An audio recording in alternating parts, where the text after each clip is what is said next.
New quarterback, a big comeback win, a bye week, and things are looking a little bit better for Oklahoma than they have in recent weeks. We've got, of course, Red River straight ahead. We got Parker Thune here from OU Insider, KREF Sports, Monday through Friday, noon Central. Parker, what's going on today? Not a whole lot, Mark. Excited for the week ahead. For OU folks, for Texas folks, it's the best week of the year. And Saturday will be the best day of the year for one fan base. It'll be the worst day of the year for the other. We'll all find out together around 6 p.m. And one of the great debates in sports is, of course, best rivalry, most heated, most intense, whatever adjectives you want to place to it. But you made a couple comments to me before we started to record about this being unique. So in your eyes, what does that mean? Yeah, I mean, look, I haven't experienced an Iron Bowl. I haven't experienced an Ohio State-Michigan game. I can't just throw a blanket statement out there and say this is the best rivalry in college football. I feel like I'd have to experience all the others before I made that judgment, at least all the best that the sport has to offer. But what is undeniable about this game, Mark, is that there's just nothing like it. Neutral site, virtually equidistant between the two campuses, 100,000 seats in that stadium, all filled. There's not going to be an empty seat in the house when those two teams kick off this Saturday. And of course, the most unique aspect of all of it is that you've got half the stadium covered in burnt orange and half the stadium decked out in crimson. So nothing quite like OU Texas. And of course, we've gotten some very, very memorable games in this series in recent years. So, Parker, does Red River SEC change this rivalry in any way? I saw a tweet last night, and it's 100% true. And I know that's going to get a lot of that's going to get a lot of run in the headlines this week. Oh, first Red River rivalry in the SEC. It just means more now. Here we go. But in reality, the tweet I saw last night was this game could be a MAC game, and it would still mean just as much to these two fan bases, and the atmosphere would be just as electric. And that's 100% true. Conference affiliation aside, all that matters is that these two programs and these two fan bases absolutely hate each other. And that's what makes a good rivalry, Mark. Some legit dissension between the programs and between the fan bases.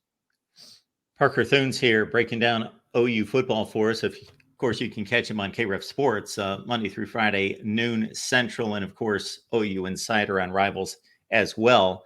So what Oklahoma accomplished on the Plains in the final 5 minutes or so of that game, was that some kind of fluke?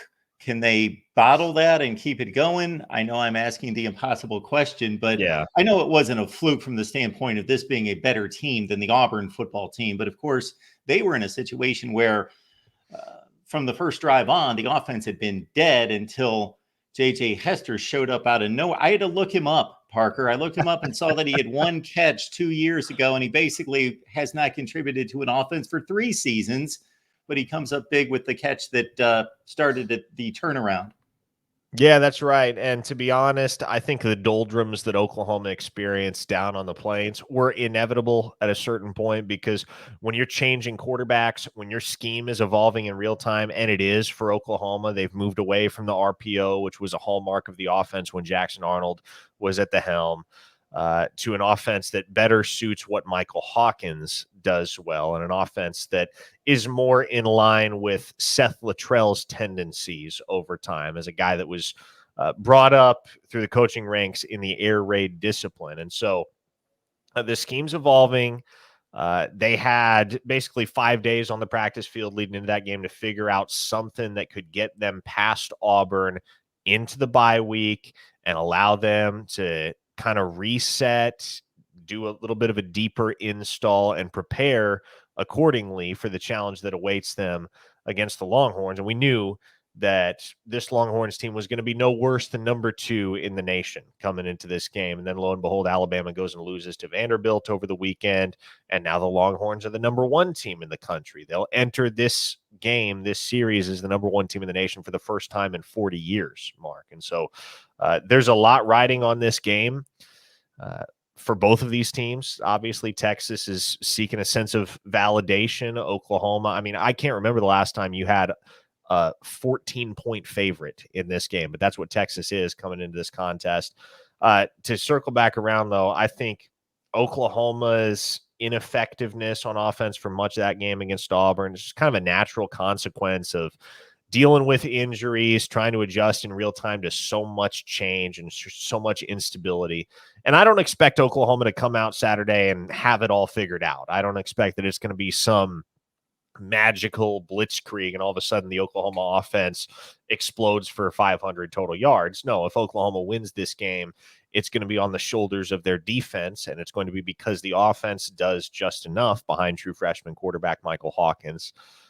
But I do think that there's going to be substantial improvement offensively for Oklahoma. There needs to be substantial improvement offensively, and there's really no excuse when you've gotten an extra week to prepare for this game. And just to extend on your point about the point spread in this game that people may not be as aware about is that just think about all those Oklahoma teams that dominated the Big 12 were decidedly the best team in the Big 12 throughout the Baker Mayfield, Kyler Murray, et cetera days. And even before that, over Texas teams that would eventually win 5, 6, 7 games. And the point spread usually reflected that there was some knowledge in Vegas that even though these teams are on different levels, that it was going to turn out to be almost always a really good game. But yeah, Texas in that 2 touchdown range this time around. Well, and I'll say it every year till I'm cold in the grave, Mark. It does not matter how both of these teams look on paper coming into this game. It does not matter how they stack up against one another in terms of the conspicuous level of talent or coaching or whatever. You have to throw out everything you know about these two teams when they hit the field at the Cotton Bowl, because as we've seen so many times over the years, there's just something about this game that manages to bring out the best in both of these programs. And if you don't have a very obvious extenuating circumstance like 2022, when Oklahoma was devoid of anyone on the roster that could effectively throw the ball with an injured Dylan Gabriel, outside of that game, Mark, you look at this contest over the last decade, that's the only OU Texas game in 10 years that's been played at the Cotton Bowl that's been decided by more than one possession. These two teams always play each other close. This is always a tight football game. And obviously, history goes back further than a decade, and there have been some blowouts over the years, certainly. But what you've come to expect between these two teams is that it's going to be a slugfest for 60 minutes.